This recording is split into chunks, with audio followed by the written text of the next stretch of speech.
The air was thick, with the scent of salt and damp wood as Clara and Elias settled onto the old dock that jutted into the placid water. The sun was beginning its slow descent, streaking the sky with fiery amber and soft lavender, painting the surface of the water in shimmering golds and purples. The village lay quiet before them, its skeletal remains whispering secrets lost beneath the waves for a century. Clara pulled her jacket tighter around her shoulders, her dark hair tousled by the gentle evening breeze. Beside her, Elias' weather-beaten face was etched with the lines of a man who had lived too close to the sea and its mysteries. His eyes, sharp and steady, reflected the last glimmers of daylight. "It's strange," Clara began, her voice low yet steady, "how the village still feels alive, even after all this time, like the memories cling to the stones, refusing to fade away." Elias nodded, his gaze fixed on the distant outline of the drowned church rising faintly above the waterline. Memories have a way of holding on, especially when they're wrapped in fear and faith. Clara considered his words carefully. Over the past weeks, her investigation had brought her face to face with the village's dark past, a history tangled with desperation, fanaticism, and an unyielding curse. But it had also revealed moments of profound hope and resilience, glimpses of a community that had once thrived on belief and mutual care. "I've always thought of history as facts and dates," Clara said, "but this is different. It's alive, it's messy, and it's painful." Elias reached into his jacket pocket and pulled out a small, worn leather-bound ledger. He handed it to Clara with a steady hand. "This belonged to my grandfather. It's a record of the families who lived here before the flood, names, births, deaths. It's all that's left of the people who once called this place home." Clara opened the ledger carefully, the fragile pages crackling softly in the quiet evening. The ink had faded, but the names were still legible, each one a thread connecting the present to a vanished past. She traced a finger down the list, feeling a deep ache rise within her. "These were real people," she whispered, "not just shadows in a story." Elias' voice was thick with emotion. "They were, and they deserve to be remembered without the fear that twisted their lives." The two sat in companionable silence, the weight of history settling between them like a tangible presence. As twilight deepened, the outlines of the village grew sharper against the darkening sky, the ruined homes and the drowned church standing as mute testaments to what had been lost. "Faith kept them going," Elias said finally, breaking the stillness, "but it was also their undoing." Clara looked up, meeting his gaze, "And fear kept the curse alive. We can't forget either if we want to understand what happened here." A sudden gust of wind stirred the water, carrying with it a faint, mournful sound, like a distant hymn or a whispered prayer. For a moment, the boundary between past and present blurred, and Clara felt a shiver run down her spine. "Do you think the curse can be broken?" she asked quietly. Elias shrugged, his eyes reflecting the flickering light of the first stars. "Maybe, but only if we face the truth, all of it, the good and the bad." Later that evening, inside Elias' small cabin, the walls lined with fishing nets and weathered tools, Clara pored over the ledger by the flickering light of a lantern. The room smelled of seaweed and wood smoke, a comforting contrast to the chill that clung to the ruins outside. Elias watched as she traced the names and dates, her brow furrowed in concentration. "These names," Clara said, "they're more than just records, they're stories waiting to be told." "Stories I'm afraid some want to keep buried," Elias replied, his voice low and guarded. Clara looked up, meeting his wary expression. "The truth has a way of surfacing, no matter how deep you try to hide it." Their conversation deepened, moving from the ledger to the legends Elias had grown up hearing, the whispered warnings of the vengeful priest, the secret pacts made in desperation, and the spirits bound to the drowned church. Each tale held fragments of fear and faith intertwined, a tapestry as complex as the village itself. As the night wore on, Clara felt a growing clarity, a fragile bridge forming between her scholarly skepticism and the haunting realities Elias described. It was a reconciliation not just of facts, but of emotions and beliefs long suppressed. The following day, they stood together on the edge of the village ruins.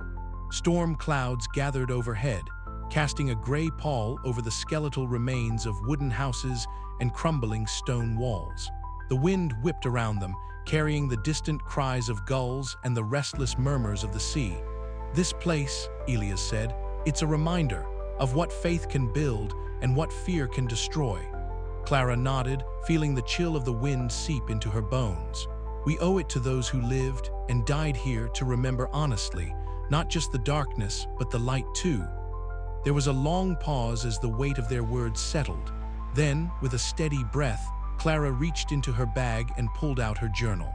She opened to a fresh page and began to write, her pen moving steadily to capture the truths they had uncovered. Elias watched silently, the corners of his mouth lifting in a rare, faint smile. The room around them seemed to hold its breath, the boundary between past and present growing thinner. As twilight deepened into night, Clara's journal filled with words of remembrance and resolve.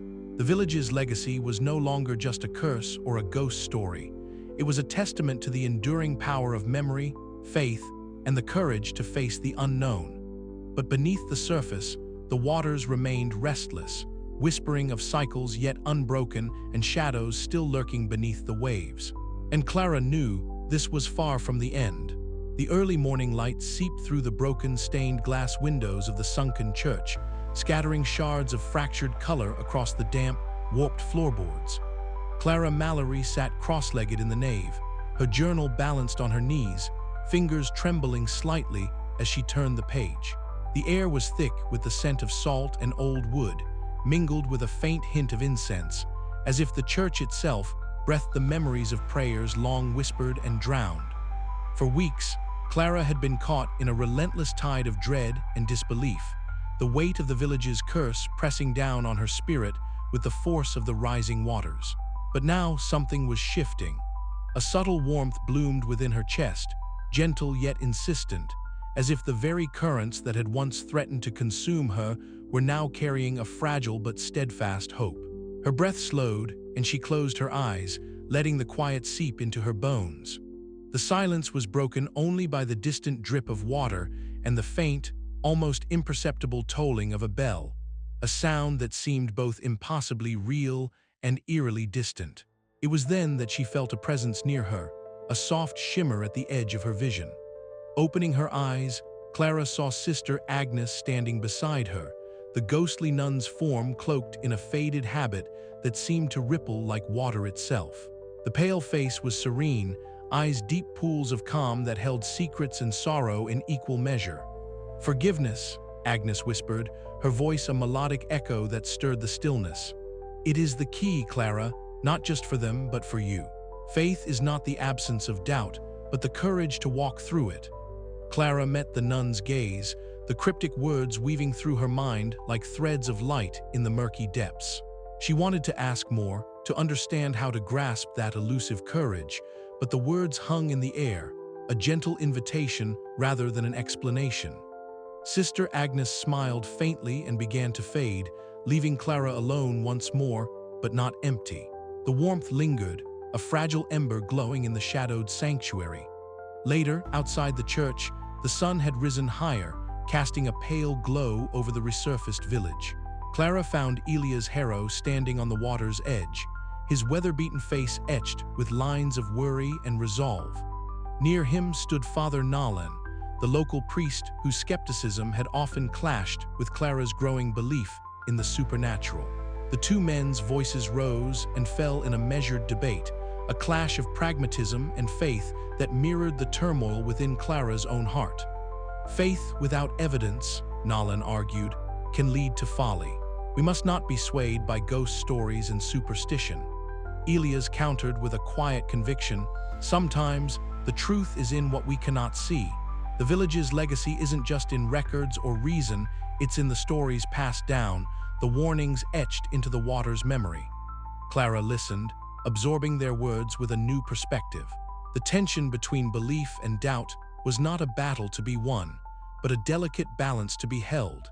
She realized now that her journey was not about rejecting one for the other, but about finding strength in their union. That evening, as twilight bled into night, Clara sat once again within the church's ruined sanctuary. The water had risen slightly, lapping gently against the cracked stone walls. She closed her eyes, seeking solace in the quiet. Suddenly, a vision shimmered before her, the face of her late sister Tommy, radiant and serene, surrounded by a cascade of shimmering water and soft light. Tommy's smile was gentle, filled with unspoken forgiveness and peace. The vision lingered, a bittersweet balm to Clara's aching heart, before fading into the shadows.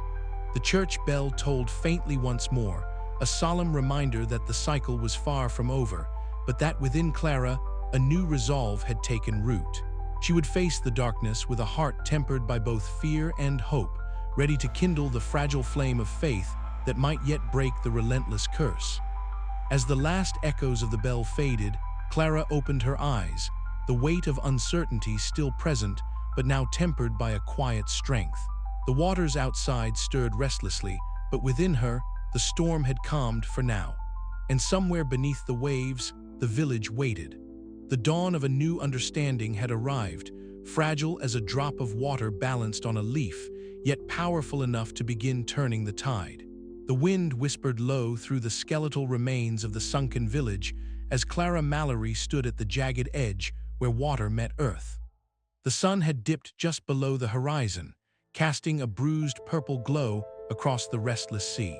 The air was thick with salt and the wet musk of drowned wood, and every breath felt heavy, weighed down by unseen memories. She wrapped her coat tighter around her slender frame, eyes fixed on the half-submerged ruins that shimmered just beneath the surface. Ripples danced like spectral fingers, disturbing the smooth glassiness of the water.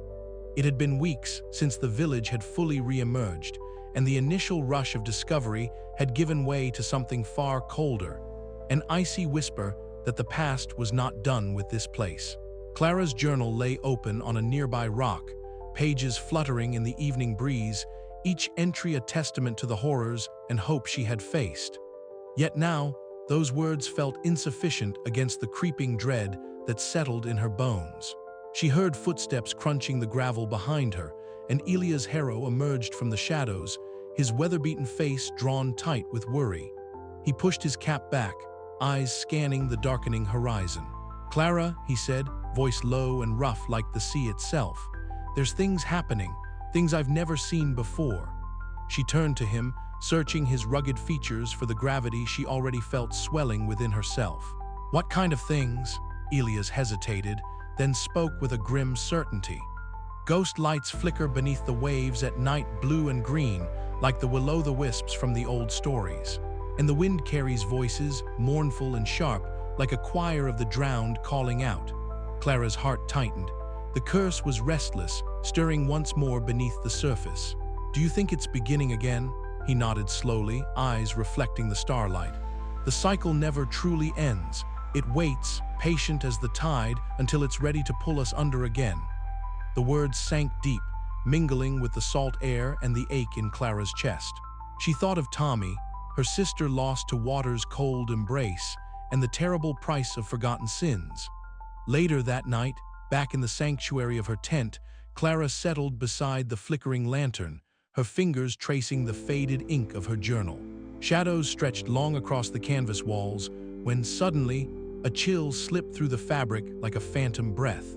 She looked up to see Sister Agnes standing silently in the dim light, the ghostly nun's ethereal form cloaked in a faded habit that seemed to ripple as if underwater.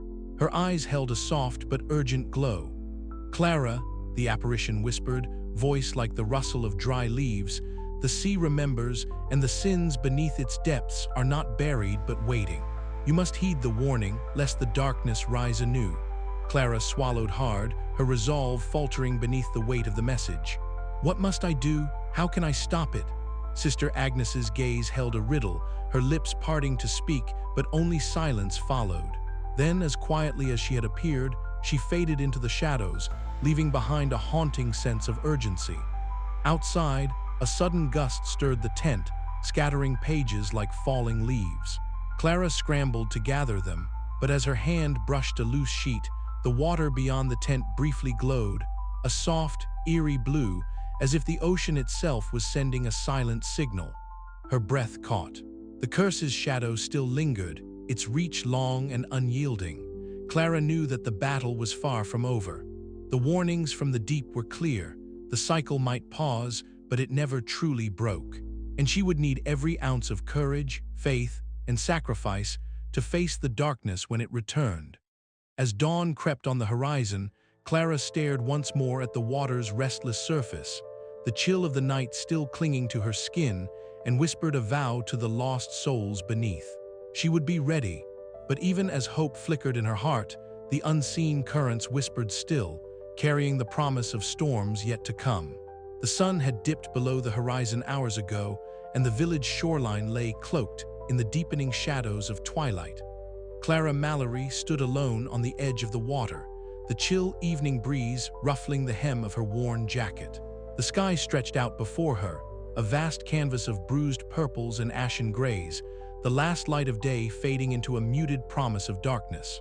The water, usually restless and churning with the tides, lay unnervingly still, its surface smooth like glass except for faint ripples that seemed to move against the wind's direction.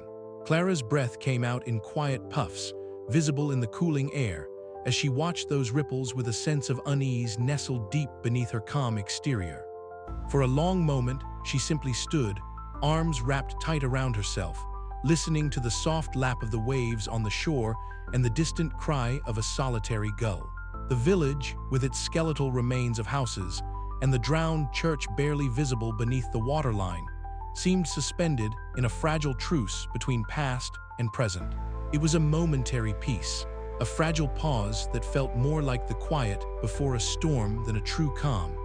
Turning away from the water, Clara made her way back to the small cabin Elia's harrow had lent her for the night.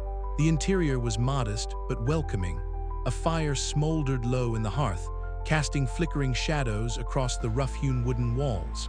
She sank into a creaky chair by the hearth and pulled her journal from her satchel. The worn leather cover was soft from use, the pages filled with her careful, looping script chronicling the day's discoveries and the ghostly encounters that had become her new reality. As the firelight danced across her face, Clara's expression was one of quiet contemplation. The weight of the past weeks pressed heavily on her, visions of her sister Tommy, the spectral warnings of Sister Agnes, the relentless menace of the vengeful priest. Yet beneath the sorrow and weariness, there was a thread of acceptance weaving through her thoughts. She understood now the cycle she was caught in, the curse's endless tide of suffering and loss. But she also felt a fragile hope, a promise that perhaps this time the darkness could be broken. A soft knock at the door interrupted her reverie. Rising, Clara opened it to find Elias standing in the doorway, the rugged lines of his face softened by the dim light. His weather-beaten coat was dusted with salt and sea spray, and his eyes held the cautious wisdom of a man who had lived with the village's secrets all his life. "Evening, Clara," Elias said, his voice low and steady. "Thought I'd find you here."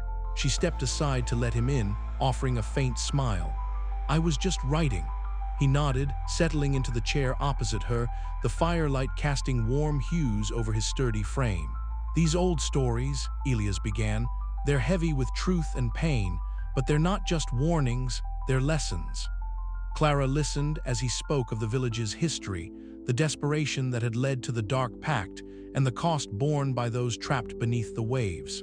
Between them, the air was thick with the weight of memory and regret, but also with a shared determination to face what was coming. As night deepened outside, a sudden chill swept through the cabin, carrying with it a presence that made the hairs on Clara's arms stand on end. She glanced toward the window, where the glass shimmered softly. There, bathed in an ethereal glow, appeared the faint figure of Sister Agnes.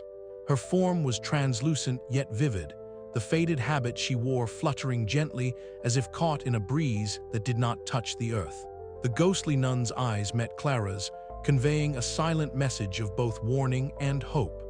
Then, as quietly as she had appeared, Sister Agnes faded into the darkness, leaving behind a lingering sense of unease. Clara closed the window, her heart pounding, but the look in her eyes was resolute. This quiet night, this calm before the storm, was but a moment in the relentless tide of fate. She would face whatever came next with the strength born of sorrow and the faint, flickering light of hope. Outside, the restless waters whispered secrets beneath the moonless sky, hinting that the final reckoning was drawing ever closer. The curse was not yet broken, and the shadows of the drowned village were stirring once more. Clara's journey was far from over. The air was thick with the briny scent of the sea as Clara Mallory stepped cautiously through the watery remains of the church. The once sacred sanctuary was now a cathedral of shadows and submerged echoes, where every surface shimmered with the ghostly interplay of light and water. Her clothes clung to her skin, soaked through from the rising waters that lapped against the broken pews and the altar, which still stood defiantly, a relic untouched by time's relentless march. Clara's breath came in shallow gasps, the chill of the flood seeping into her bones. In her hands, she clutched a small bundle, a collection of relics and items she had gathered through her journey. A faded prayer book, a silver cross tarnished but still radiant, and a locket containing a picture of her sister Tommy. All these were woven tightly into a cloth embroidered with symbols of faith and protection. The vengeful priest's specter hovered near the altar, his pale, waterlogged form flickering like a candle in a draught. His eyes, glowing faintly with an otherworldly light, fixed upon Clara with a mixture of fury and desperation. He was the embodiment of centuries of corruption, betrayal, and fanaticism, the curse's anchor to this world. Clara's voice was barely more than a whisper as she began the ritual, a final prayer, a plea for forgiveness, a call for redemption. The words felt foreign yet familiar, a bridge between her skepticism and the faith she had come to begrudgingly understand. Each syllable echoed in the watery chamber, rippling through the spectral chill. As she chanted, the waters around her began to glow softly, as if responding to the invocation. The priest's form writhed, his anger palpable, but Clara held firm, her eyes closed and heart steady despite the fear that gripped her. She felt the presence of Sister Agnes beside her, an ethereal comfort, a reminder of lost faith and enduring hope. The nun's serene face was a beacon amid the darkness, a silent encouragement to persevere. Suddenly, the waters surged, swirling with unnatural force. Clara was caught in the vortex, but she did not resist. Instead, she surrendered to the current, allowing herself to be carried by the tide of fate. The priest's scream echoed, a sound of rage and despair that faded into a mournful wail. Then, silence. The village, long submerged beneath the sea, began to sink once more, the skeletal structures disappearing beneath the waves. Yet, as the last vestiges of the drowned church slipped below the surface, the spirits that had haunted its halls found peace, their anguished faces softening, their forms dissolving like mist in the morning sun. Clara emerged from the water on the shore, coughing and shivering but alive. Elia's harrow stood nearby, his weather-beaten face etched with relief and concern. "Is it over?" he asked quietly. Clara looked back toward the sea, the moonlight casting silver paths across the restless waves. "For now," she replied, "but some shadows never fully fade." As the night deepened, the curse's lingering presence whispered beneath the waves, a promise of return, a warning that the cycle of faith, fear, and water's relentless grip was far from broken. Clara's sacrifice had bought peace, but the ocean held its secrets close, and the drowned church's story was not yet finished. With a heavy heart and a cautious hope, Clara turned away from the shore, the weight of memory and the burden of the past settling upon her shoulders. The tides would rise again, and when they did, she would be ready. But tonight, beneath the waves, the village was silent once more.